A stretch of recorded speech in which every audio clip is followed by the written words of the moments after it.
So, welcome back from lunch. I'd like to introduce the moderator of our third panel. Our third panel is on security lessons from the Snowden files. And so this panel is going to explore how reporters have reported on the NSA documents, how reporters have covered the NSA without documents, and what reporters can learn from what's happened over the last year and a half, whether it's from security or publishing or reporting. And so I'd like to turn it over to Lynn Oberlander, who is the general counsel for First Look Media. She's also the former general counsel of the New Yorker magazine, where I actually worked for her in law school. And I will let Lynn take it away from here. Thanks, Trevor. It's really a great panel, and I had a lot of fun talking to them yesterday when we were trying to prepare for today. So we are going to leave a lot of time. In previous panels there were a lot of questions, and some didn't get answered. So we're going to try to leave a lot of time in this panel for questions from the audience. Be prepared. But let me introduce everyone first. I'm going to start at the far end with Julie Tate, who is a researcher par excellence at the Washington Post. She specializes in national security, intelligence, and defense issues. She was on the Post team that won the Pulitzer this past year for the public service related to the Snowden documents. And she has contributed to many other Pulitzer Prize-winning stories and has been awarded the Post Eugene Meyer Award in 2013, right? Yeah, thank you. Next to Julie is Spencer Ackerman, who is the national security editor for The Guardian. He was previously a senior writer at Wired, and he is the recipient of a 2012 National Magazine Award for digital reporting for his reporting on the FBI's training materials on Islam and Muslims, which I recently had the opportunity to read. It's a great little frightening story, so I recommend it. Siobhan Gorman is next to Spencer, and she is the intelligence correspondent for the Wall Street Journal. Previously, she was the Washington correspondent for the Baltimore Sun, covering intelligence and security. And before that, she was the staff correspondent for National Journal, covering Homeland Security, Justice, and Intelligence. And in 2006, she won the Delta Chi Award for Washington correspondence for her coverage of the NSA. And then next to me is Micah Lee, who is a technologist at the Intercept, which is the publication of First Look Media. He is a founder and board member of the Freedom of the Press Foundation, and he is the author of Encryption Works. Previously, he worked as a staff technologist for EFF. Now, the other thing I will say about Micah is that he is a man of incredible patience, because before I started at First Look, when I was, because we were practicing good hygiene, as we've been discussing here, everything we do and all of our emails are encrypted, and even though I have been in this space for a long time, I had no idea how to use PGP or GPG or any of it, and Micah had to spend a good 2.5 hours one night remotely from California hooking up working with me to hook up my PGP encryption. So really, if you have any questions, you should ask him. He's great. He's great. So everyone here, let's start with the question, and everyone can, I have some specific questions, but everyone can jump in as we did. Let's start with the question that Trevor asked. How has national security reporting changed in the last year or since the Snowden disclosures? Yeah, go ahead. As a researcher, I'm not primarily communicating with sources, so I haven't had to direct sources to send things to me encrypted. But I've had to sort of, in doing research on the Snowden documents and different stories, had to make a choice of whether or not I wanted to research over Tails or Tor or in the open. Everything that I'm looking at as a researcher should really be open source. So it's sort of doesn't make sense to be on Tails, right? But at the same time, you don't want people to understand, to know the subject of your investigation, et cetera. So we'd make a choice on things like that. But the databases I use primarily don't work on Tor or Tails. Nexus and Accurate don't generally work when you're doing that kind of research. So it's so that's sort of changed. That's the way it's changed things for me. I'm just going to follow up on that. Have you I mean, are you using any, and if you can feel that you can share it, like if you're doing a nexus search on an individual and that maybe you aren't that excited about having folks know which individual it would be, would you also run a nexus search on 6 other individuals at the same time, or not really? I think that we have done things like that, but you know, like they can see what I'm doing all the time. I don't think it really makes a difference. Nexus can, you know, so not really. Spencer? Yeah, so 2 things. First, an internal sort of best practice we started learning at The Guardian. When you are communicating about an archive set this big that requires a lot of follow-on reporting, and you're doing this in an organization that exists, across, an ocean, we had to think much more seriously about communicating securely with ourselves before we could really properly get these stories out. And from what I hear from some of my colleagues at other news organizations, this has really become a very tangible change that other organizations as well as us have just started prioritizing, getting smarter about. A continuity that I think is sort of unfortunate that I still see.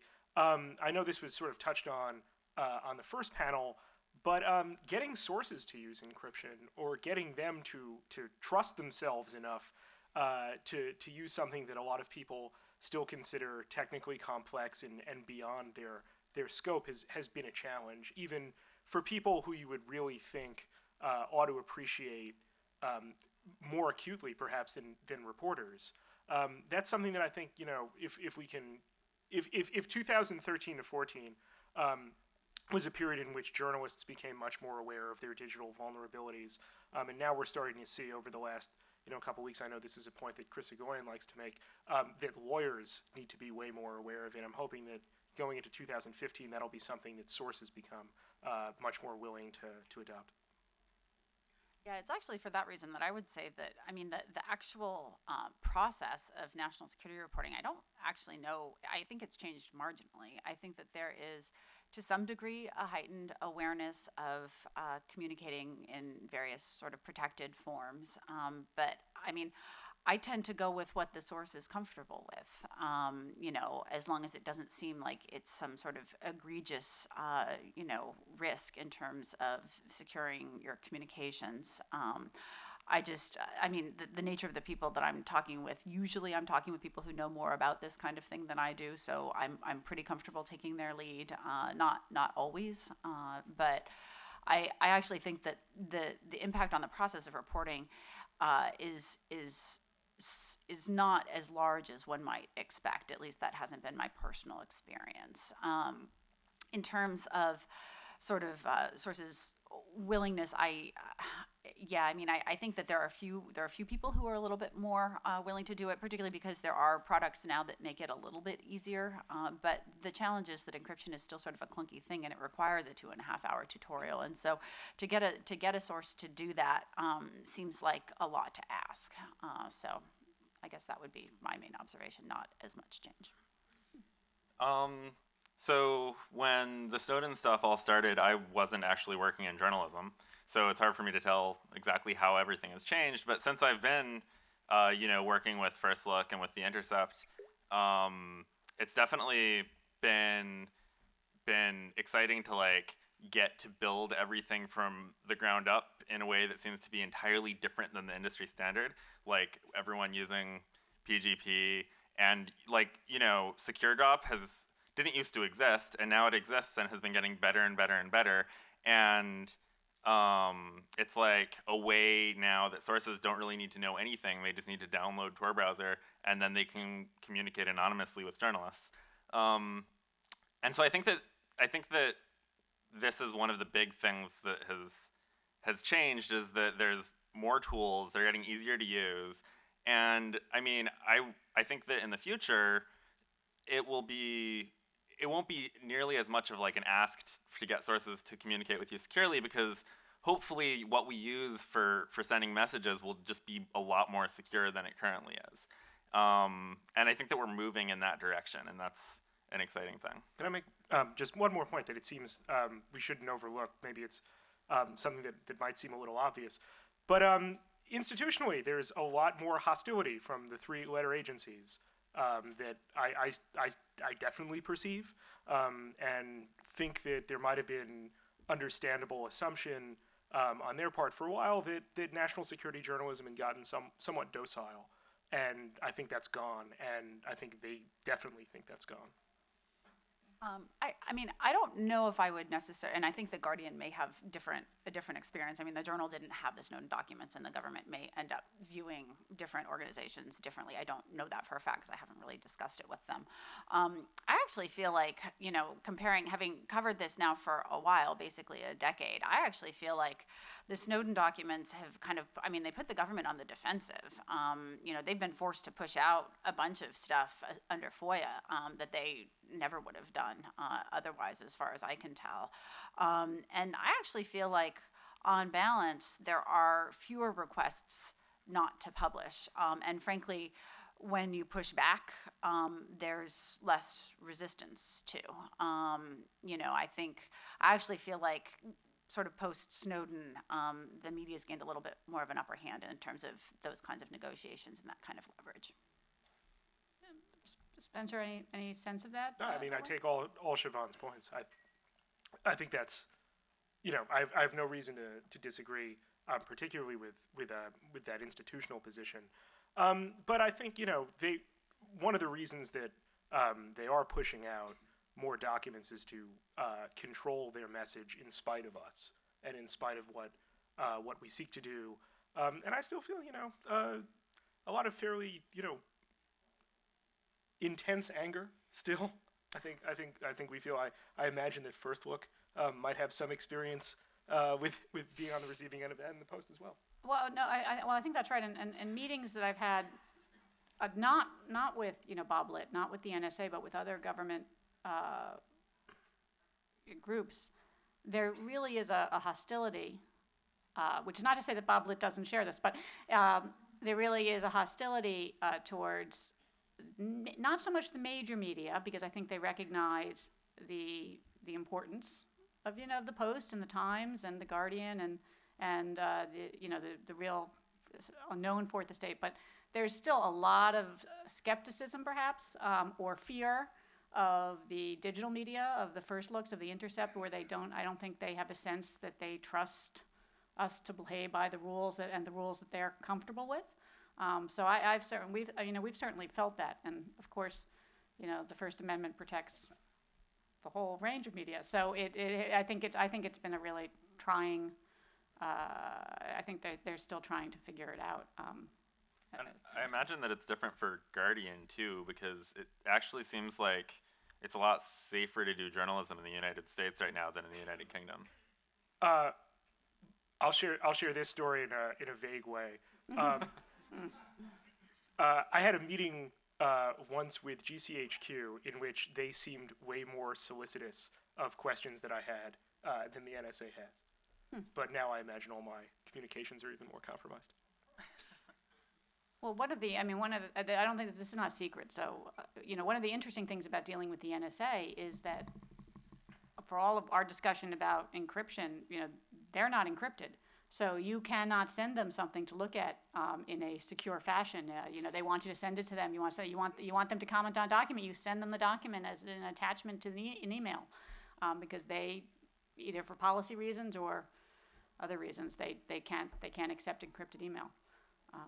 So that's been always really surprising to me. Continues. So, are there? I know we discussed this in some of the earlier panels, but are there, I have a first question. And this comes out of Snowden, of course, but it really comes out of some of the Plame and the earlier source questions that have arisen. As national security reporters, does every conversation you have with a potential source or a source start with a discussion of the level of protection you can give their identity, or is or not? I mean, has that changed over the last 8 or 9 years?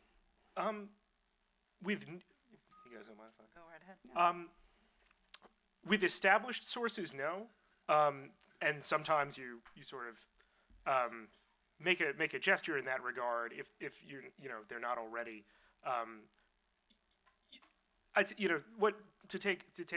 To go back to what Siobhan said, you get in a rhythm of what a source is comfortable doing.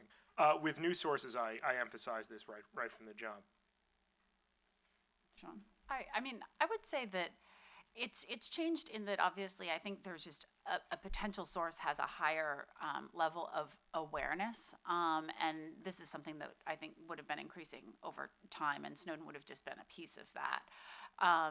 You know, I mean, we had AP reporters' phone records being pulled and things like, I mean, there's a number of things that have kind of heightened that awareness, perhaps even in some cases more so than Snowden. So, I mean, I think that it's useful to have a conversation like that with a source. It may not be the first conversation that you have with them because, you know, you want to get a sense of where they're coming from and what kind of information they have before you sort of bother to get into that level of a detailed discussion. But certainly if you know, if it's a concern that a source has, then it's very important to have that conversation so that everybody's sort of on the same page.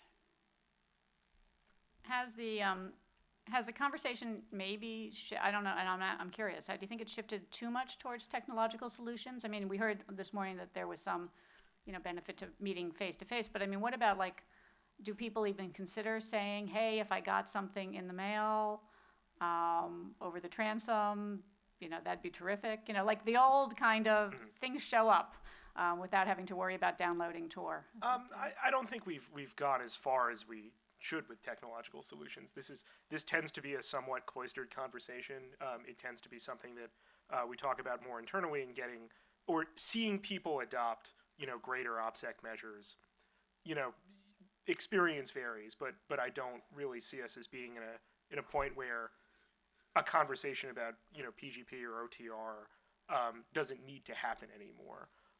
But, you know, usually it's always, you know, the concept of layered defense is always a good concept. You know, encrypt what you can, and in the substance of that encryption, you can discuss ways of meeting face to face. Thinking about a pre-Snowden story I did that revolved around certain documents that you referenced, Lynn. There was multiple layers of defense there that also did involve, you know, heavy emphasis on speaking in cars. You know, everyone here, I'm sure, has, you know, a similar experience of, you know, meeting face to face when at all possible, leaving devices behind and so forth. It's valuable when it matters, but, you know, across, you know, that's only one end of the spectrum, and I would still like to see a greater adoption of encryption tools, just generally with people that we talk with. I also think that sometimes the like low tech, not using your computer ways might seem like they're safer because you're not leaving metadata trails and stuff, but a lot of times they're more dangerous. Because, you know, if you're using the postal system, then you have to drop a package in a post office box. You have to worry about fingerprints, and, you know, like all of the metadata from the postal system gets scanned as well. And so there's all of these other issues to think about that are way more like physical forensics issues that you don't have when you're, you know, using Tor. And like, you know, some sources might never want to meet face to face. They might never want to let you know who they are. And that sort of thing, like using technology makes it safer in a lot of ways and in a lot of circumstances. Yeah. I think that there's such a wide array of circumstances, and so I think that encryption is useful in some of those circumstances. Meeting face to face is useful in some of those circumstances, and, you know, telephone conversations are useful in some circumstances. I also think that, I mean, if there's if you're not under investigation or your source is not under investigation, the likelihood that someone's picking up their conversation is pretty low. If they are under investigation, the likelihood that you're ultimately going to avoid having your communication somehow picked up or be followed is very low, I guess. So at some level, it's almost like, you know, if you're truly the focal point, I don't know. I'm not sure what protections are really going to afford you. I mean, yes, you can encrypt, but, you know, at some point, you know, it might prolong an investigation, but I don't know that it necessarily finally allows you to completely avoid detection.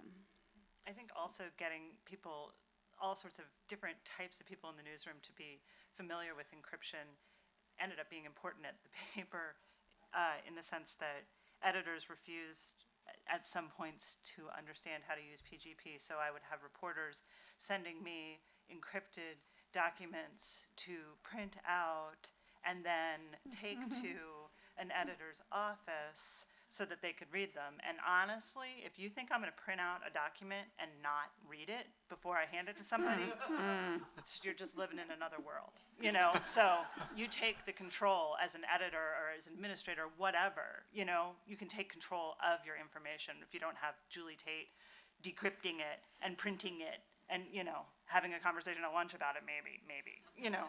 So, you know. Has that changed now, though? Are the editors much more amenable to PGP? Yeah, I mean, I'd say for the most part, yeah.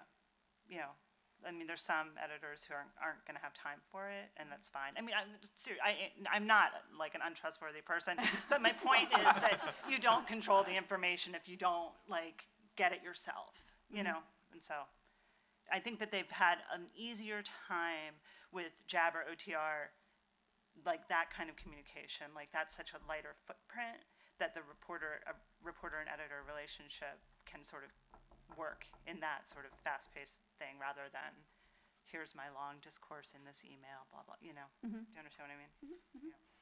It is, I mean, you know, when I was at the New Yorker, and certainly other places, and we had, you know, we had encrypted software. It wasn't PGP, but it was internally encrypted, or if you were sending it, I guess it was probably Office, but if you were sending it internally, it was encrypted and secure. And of course, we also had a protocol where everything got deleted after 3 months, which was not, I don't think, about source protection. I mean, it wasn't about source protection. It was about litigation defense, and it was really problematic because none of the journalists wanted their email to go away after 60 days or 3 months, and so a significant number of them just sent everything to Gmail, where it never gets deleted. But where it never gets deleted, and where you are in fact, you know, open to any kind of subpoena for the contents. And it was one of these situations that I'm actually concerned about when we talk about laying on all these levels of mandatory sort of encryption technology to communications, that people will just find a workaround if it is not if they don't see the value in it. Micah and I were actually talking a little bit about that, and I'm actually curious to see what he has to say when I frame it that way. Yeah, I mean, any sort of security that you're trying to make people do needs to be usable, or people aren't going to do it. And so, I mean, I think that's a common problem. It's like, are you going to have to use memorize all of these passphrases and use security tokens and connect to VPNs and all this stuff just so you can check your email? Is this like a reasonable thing to require people to do, even if it makes your email way less likely to get hacked?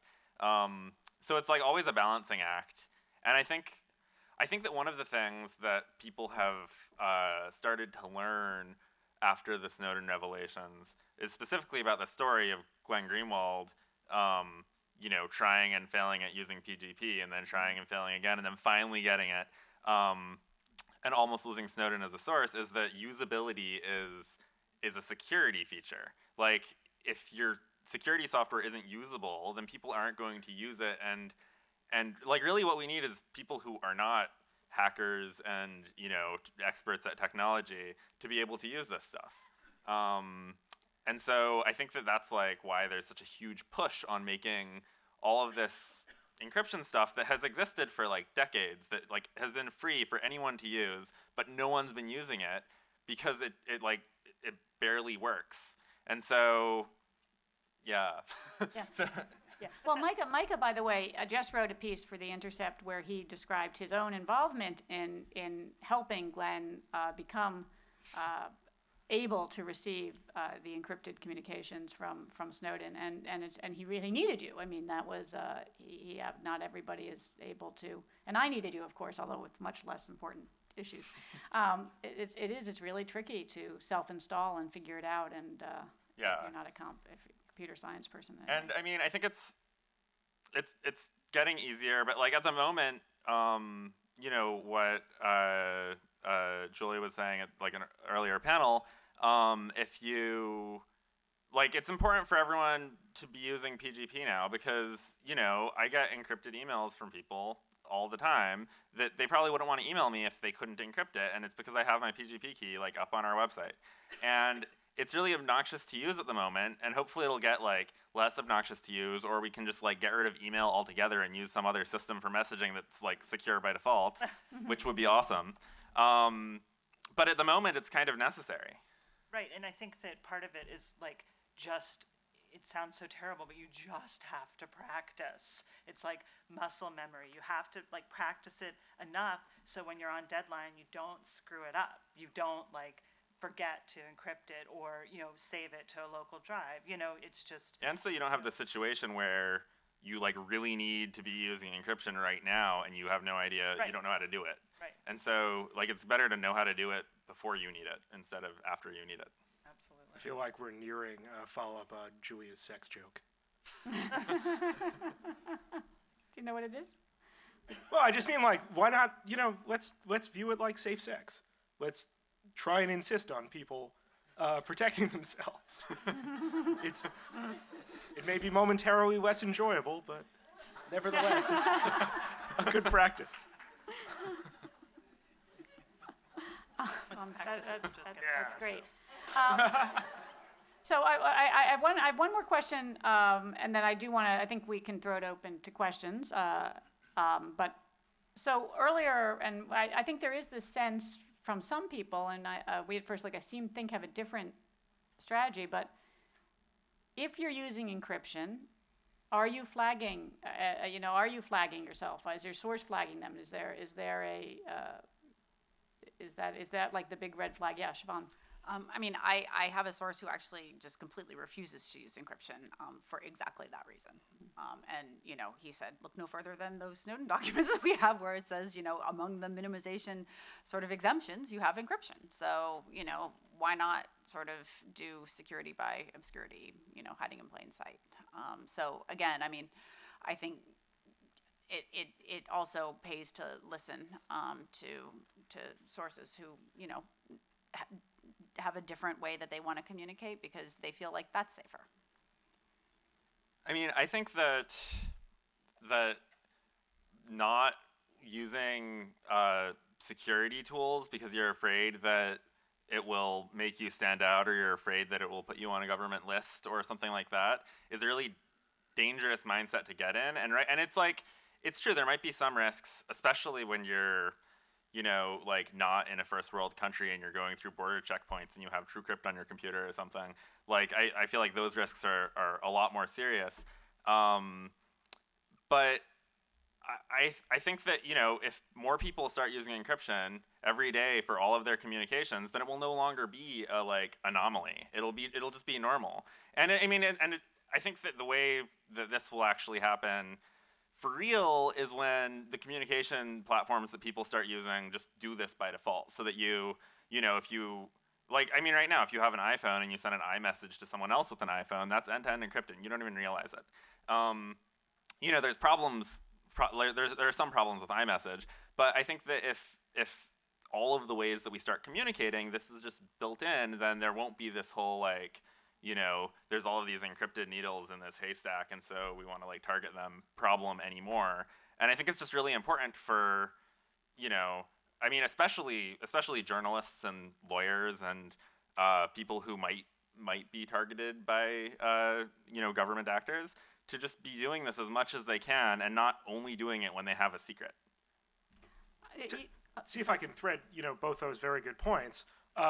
You know, Siobhan, I take your point. It's really, you know, a reality that you have to deal with. There are some people who just, you know, will freak out about encryption and worry about, you know, raising their level of vulnerabilities, even if, as Micah points out, that's a kind of dangerous road to walk down.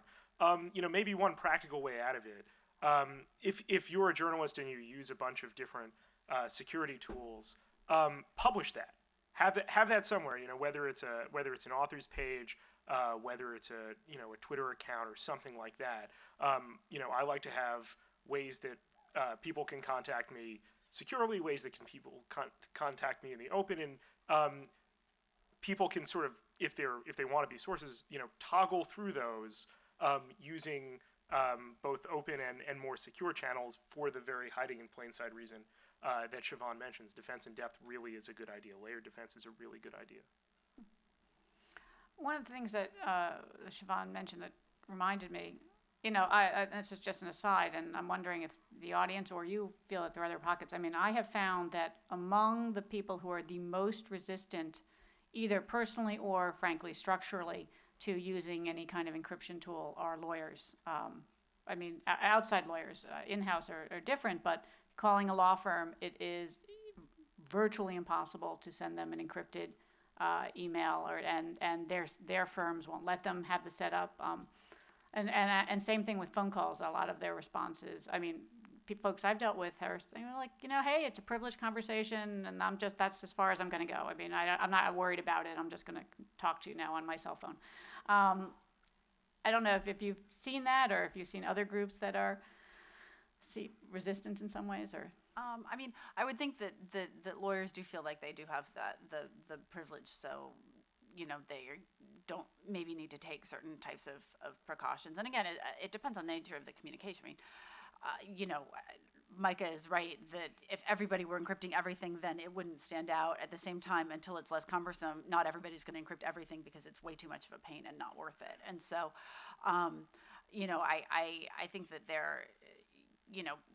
for lawyers especially, there's going to be that balance that they're trying to strike between, when it's worth it, when do you actually, cross that threshold where it makes sense. But, I don't know that I've really tested it specifically with lawyers, but I certainly haven't found, a huge interest in that kind of communication among lawyers. Morgan, I see you want to add something. Yeah, I have a question. You mentioned lawyers and we're privileged, and so this conversation should not be surveilled. And there was that. Oh, thanks. There was that recent event where there was talked about before impersonating the AP and that sort of thing. And I've noticed journalists actually also, there's that sort of sense of outrage that the surveillance establishment or the state would impersonate the press. Do you feel that that's actually sort of the sense that journalists are a privileged class that shouldn't or can't be targeted? Do you feel that that's actually disappeared more, or that that's still existent? Yeah, I think it's a great question. I see our naivety going away a lot more, and hopefully this will be the same thing with lawyers now that, look at what we've learned. Look at what GCHQ has just had to disclose in the UK. Look at what we've learned about we still have to learn about the nebulous interaction of vulnerability in the United States to NSA from lawyers. Look at all of the difficulties that the Guantanamo Bay bar had to go through. They've actively been surveilled. They've had their we know for a fact those communications have been collected, and oftentimes, at the risk of insulting my profession, never discount never discount just like straight up stupidity is the wrong word, but if we didn't think of ourselves, maybe we just weren't thinking as hard as we should have, rather than thinking of ourselves as an actual privileged class, which itself is a form of privilege. But so I've talked myself out of that point. But yeah, hopefully, I do see that disappearing a lot more as we see as we learn more about what our vulnerabilities actually are. Well, I think it's also interesting that it's part of why it's still a question is because it's been tested so little, and I don't, there are probably a lot of reasons for that, but it's vague because it's kind of purposely been left so by the government at this point, and I'm sure that Lynn has some pretty interesting thoughts on that. But I think in fairness to journalists, it's pretty hard to interpret what the level of expectation really should be. It's safest to assume no privilege. And that may ultimately be the case, but the answer is we actually just don't really know. Well, in response, we really do. Journalists are, in fact, privileged not absolutely privileged, and not absolutely privileged in respect to criminal, grand jury, and or national security type cases. But for So like all the stuff that people here work on. yes, yeah, exactly, exactly. But It's the assumption that I was just talking about. right. But for almost everything else, there is some level of privilege in almost every state, if not every state, and I guess Bruce could comment on that. I think it's like 49 states, but and in most of the federal districts and circuits, that there's at least a qualified privilege for both for confidential material sources and for notes. And so nobody should be able to get that material without having to make some sort of showing to a court that it's necessary for your story, that you can't get it somewhere else. So there is a privilege. So journalists are still treated differently, but not at the moment, certainly not on the Fourth Circuit, and not with respect to, criminal, national security type cases. And we don't have, as I'm sure everyone here knows, we don't have a federal shield law. So the great irony, this is a section I do know about this. So I'll just say this is if you're in New York and you write a story, and it can be with a confidential source, and it is and you are subpoenaed in, at Center Street in the state courthouse, you, the reporter, do not have to, you don't have to show up, you can't be held in contempt, you don't have to provide the name of your source, period. It's an absolute privilege by statute. But if the subpoena comes out of the courthouse that is literally 30 feet away across the street in the federal courthouse, you don't have the same protection, and you might very well have to reveal your sources for the same story. And as a journalist, of course, you don't know whether you're going to get subpoenaed by, the New York State courthouse or the federal courthouse next door, the Southern District Courthouse. And so there is a lot of uncertainty in terms of dealing with your sources from the get-go. So I don't know. So we could use a federal shield law in my mind. And then on top of that, you get into the question of who's a journalist. I mean, everyone here is a journalist, very, very clearly under all of the definitions, but is a citizen journalist a journalist who would get protection of the shield law? Still very, very unclear. But let's throw this open for questions for the panel. Yes, sir, in the back there. Just as a lawyer who's present, there was a spate of ethics opinions, I would say maybe 15, 20 years ago, suggesting that it was unethical not to encrypt your communications with clients. But that died out pretty quickly because I think people came to the recognition that there are so many communications and so little genuine likelihood of actual attempts to obtain those communications that the burdens imposed by encryption just weren't worth undertaking. And so that spate of opinions, they're still out there, but I don't think anybody really takes them seriously anymore. And I think that's the reason. I think it's sensible as a lawyer not working in the national security area. I personally agree with you, but I will say I've gone to a bunch of ethics CLEs recently where everyone raises the specter of whether people are acting unethically by not doing it. So that's it. Yes, over here. So my name is Tina Iotis. I proposed and co-chair the Georgetown Cybersecurity Law Institute as a venue to teach lawyers about cyber law and to work with CIOs and CISOs and the government to protect their companies and organizations. And I would say that, and I teach ethics programs as well, exactly in this area, and I think under Rule 1.6, to maintain the client's confidences, there is not a lawyer today that would think it would be okay to not encrypt. So I'm quite astounded. I'd really love to know exactly which law firms you're working with that are not encrypting information as a general way of protecting client confidences, since the law firms, at least the major ones, are major targets of nation states to get valuable information. So it's shocking to hear what you said. Huh. I didn't think it was surprising at all. I'm regularly getting emails from all sorts of attorneys with memos and things that are just, it says attorney-client privilege on top, but there's no encryption. I also think that there's a difference between encrypting emails and encrypting like the databases or client information. I mean, you can encrypt different types of things. So I would not be surprised if law firms had certain client databases or whatever that they were encrypting, but their day-to-day email maybe wasn't. Actually, it's the opposite. The day-to-day email is encrypted, and they're not doing a very good job of encryption at rest. They're doing a better job of encryption in transit. Oh, that's Encryption at rest is way easier. That's surprising. Over here, this fellow over there at the. Hi, my question is for the journalists on the panel in particular. So obviously there's a massive chilling effect in response to the Snowden revelations as we realize that we're under surveillance, particularly national security reporters. So my question is, do you feel that sources are drying up because of this and people won't come forward because they think that you're under surveillance? Or is it actually the opposite and people are inspired by Snowden and the encryption is enabling more sources? It's hard to know who doesn't come to you. So there's sort of that problem up front. I do feel there's sort of you get it on both ends. I've had certain sources or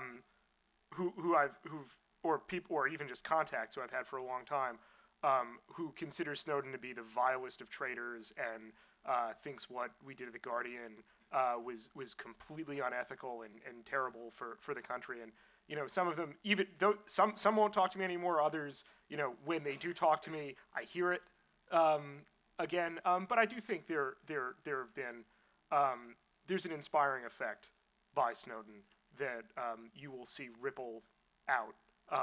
Maybe not immediately, although in at least one case we know of that's happened.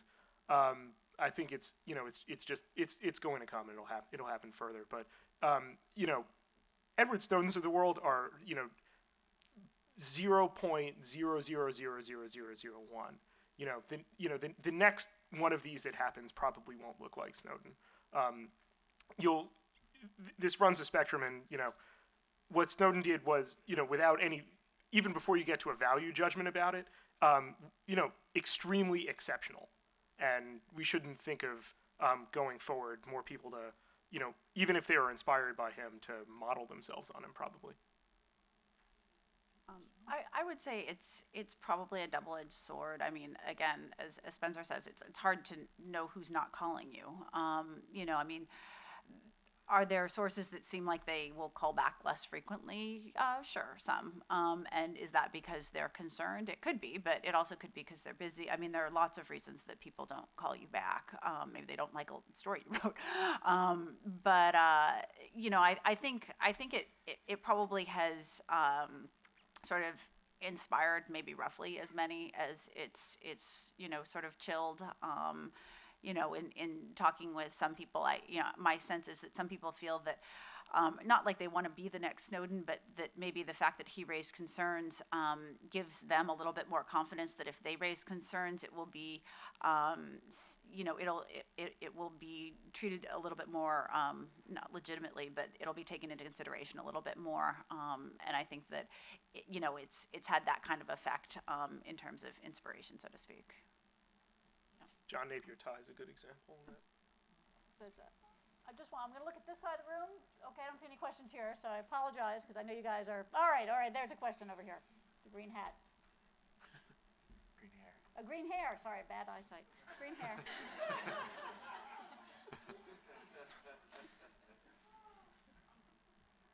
Hi, so my question relates to journalists, but also to attorneys. It's kind of surprising to hear such mixed feelings about whether to encrypt or not encrypt when dealing with really intentionally sensitive information. Just because it's so easy for someone to get a hold of something just off the shelf, like a keylogger or any number of things, and target one of your sources or you. I'm kind of surprised to hear that so few people are interested in sort of either encryption at rest with an encrypted laptop or using something like Tails or using PGP. I also see virtually everybody here has a MacBook, which is really interesting for a crowd that's so interested in different types of security. Micah, do you want to say something about that? Well, I mean, my feeling is that people should be encrypting stuff all the time, even if it's not sensitive. but I also think that, like, you know, before the Snowden revelations, there was like we knew that there was some dragnet surveillance going on, but I think that you know, Snowden kind of proved that, like, our worst fears are real, and that, like, all of the paranoid cypherpunks were right, and that, you know, chances are, if you're sending email and you're not encrypting it, that it's ending up in, like, XKeyscore or some other government database.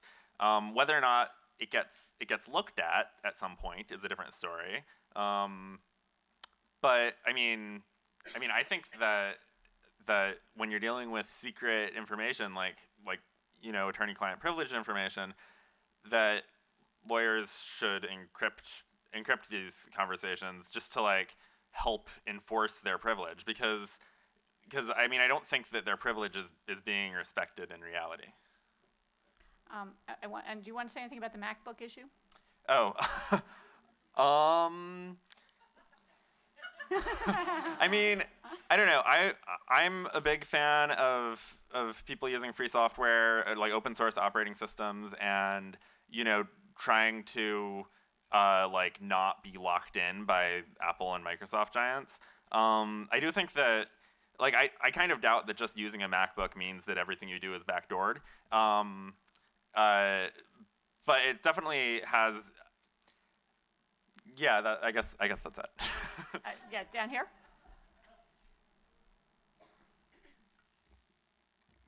Thanks. I'm Courtney Radge from the Committee to Protect Journalists. I have two questions.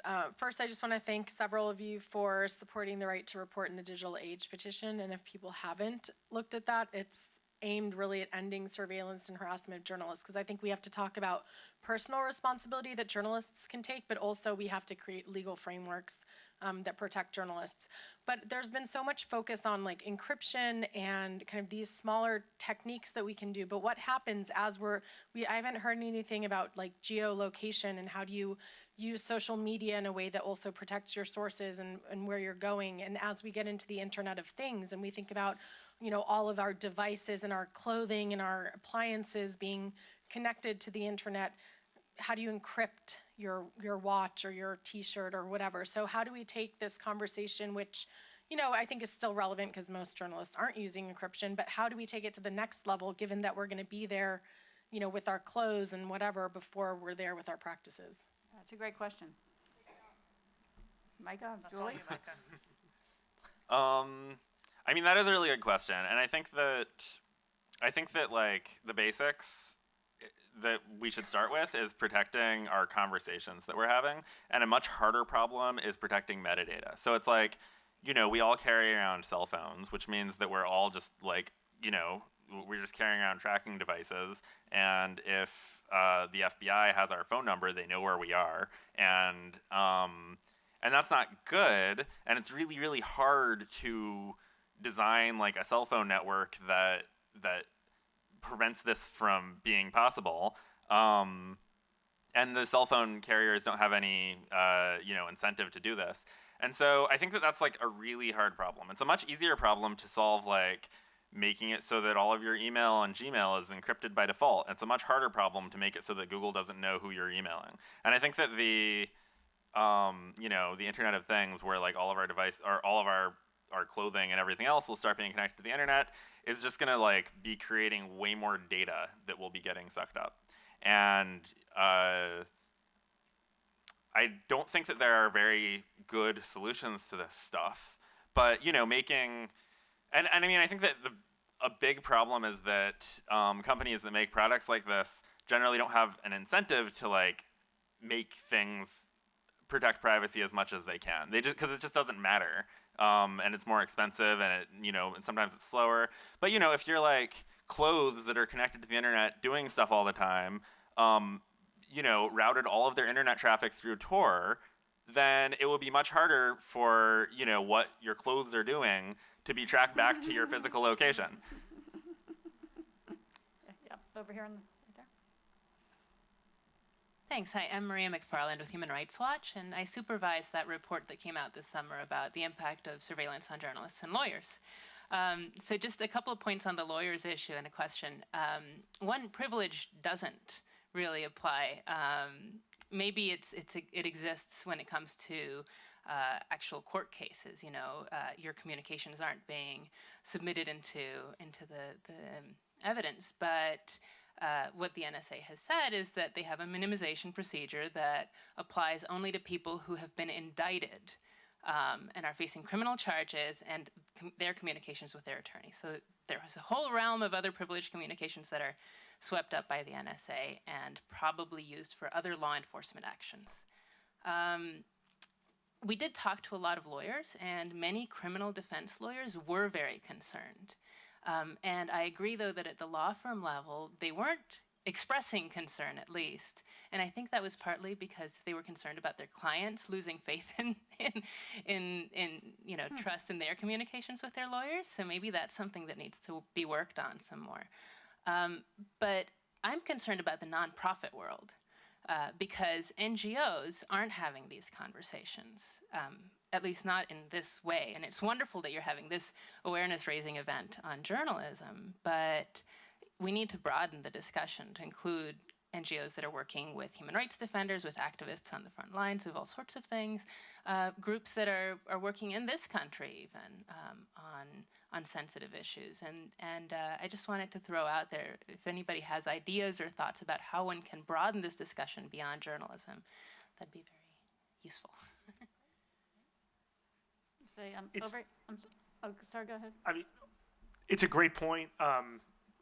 We've just now had, from all our news organizations, a tremendous amount of disclosure and reporting about how extensive our vulnerabilities are. And any way of moving that into non-traditional fields or fields that, to speak to Morgan's point, might have not thought that they were vulnerable before is great. I don't know if anyone watches the show American Gangster, but there are lessons we can all learn from drug dealers who recognize operational security is a necessity. Starting out, there was this one guy named Little Melvin who had, among two of his rules, all phones are tapped, all strangers are the police. This gets you to a level of paranoia that isn't really healthy really quickly. But nevertheless, if you start out with the perspective that you're being mindful of your vulnerabilities, you're more likely to do things to address them. And maybe that should be a rule for NGOs too. Back there in the blue shirt. Hi, Steve Winters, Washington-based researcher. I'd like to ask Spencer if he could, or maybe the others also, if he could comment on this question of gatekeepers that's discussed. In other words, the people who have, for example, the Snowden files, and then you had to pass them on the New York Times, and now there's some debate about whether you're still in control of what the New York Times can publish from the files, and that's an example of sort of a technical thing. But it's great weather we're having. But the more fundamental question is, if you go to people like John Young, the issue is there are a lot of intelligent people who have an interest in knowing some of the material in that file. Bruce Schneier has made this point. Is anybody, there's no attempt to get by the gatekeepers to get any feedback from the sort of educated, concerned people about what should or shouldn't be released from the files, where at the same time, if you hear from Barton Gelman and so forth and so on, say the Washington Post checks with the government before they publish anything from the files. So the gatekeepers do check with somebody, but it's not essentially from the concerned civil rights public. So could this whole issue of gatekeepers, who controls what, who decides what's released, could you comment on that? Sure. Without getting into any of the specifics of these circumstances, I think it's important for us to take seriously the idea that there's a lot of stuff that may have been handed to our news organizations that people can legitimately think more of it ought to be public. And I like a lot of what Glenn has been saying. Like, first, this wasn't the deal that Snowden made, and I think that sort of is an absolute that has to be respected. We take commitments to agreements that we make to our sources really seriously, and if we didn't, we couldn't pop. So, but perhaps the next arrangement won't have that caveat with them, and we should think through what it really means to publish as much or as by some stretches little as we have. I don't know if I have a formula for you, but I can tell you I think the conversation is important. And, one of the good things about, working on these stories is, my God, you will hear from everyone from every conceivable position, all of whom are united from different perspectives into disagreeing vehemently with what you've done. And when you mess up, you will definitely hear about that. And I think, in the moment, that might not always be the greatest thing to want to hear, but it's a valuable thing to hear nevertheless. Yeah, I'm sorry if this sounds evasive, but I think you are making an important consideration that I can tell you internally, we do take seriously, and people talk about a lot, even if for reasons that might be frustrating from the outside, you don't really get a lot of transparency on. But we do take it seriously. Matt? Hey, I'm Matt from the New York Times. I just had a quick question. We already talked about how journalism has changed, like pre and post Snowden. I was wondering if some of you great journalists up there can just talk about techniques that you follow now, more specifically for this audience, or mistakes that you've made, and now you're like, yikes, so you keep those from being replicated. Thank you. You could check ssd.eff.org for the Surveillance Self-Defense Guide, which has a massive amount of really good techniques to follow to use encryption. ssd.eff.org, Surveillance Self-Defense. I think this was also mentioned earlier, but EFF also has a good guide to specific tools that I've relied on, and to some degree, a relief to know that some things that I use that are up there have been vetted and passed the EFF tests. I don't know if I want to talk about mistakes that I've made because of sources and methods issues, and also because of my general embarrassment level and self-ponage, but it's very good to be aware of those mistakes and learn from them, I guess. Over here, Clyde? Yeah. My question is about the reporters, the impact of the recent ODNI order about talks to journalists that have not been explicitly authorized. My take is that, from talking to people, is there's a lot of confusion about whether this just applies to ODNI staff, and also whether the legality of it can actually, if it's even legal when we're talking about officers who have since left the government, because then this is, what's the term? Retroactive? Yes, retroactive. Thank you. Yes, Siobhan? That was sort of a weird product of like this back and forth between the Senate and the DNI, and it certainly is very hard to interpret. I think that, at least based on my experience, I'm not sure that it has had like a huge practical impact. I mean, if you're talking with people who shouldn't be, who shouldn't be talking to you, I'm not sure that a new policy, coming down from DNI affects their thinking that much, one way or the other.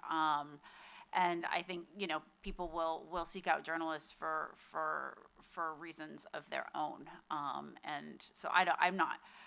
It may affect the way that press offices deal with things. I'm not sure that it necessarily would affect at a major level kind of the reporting process. Okay, this is the last question, and this gentleman behind there who's had his hand up a lot. Well, there's.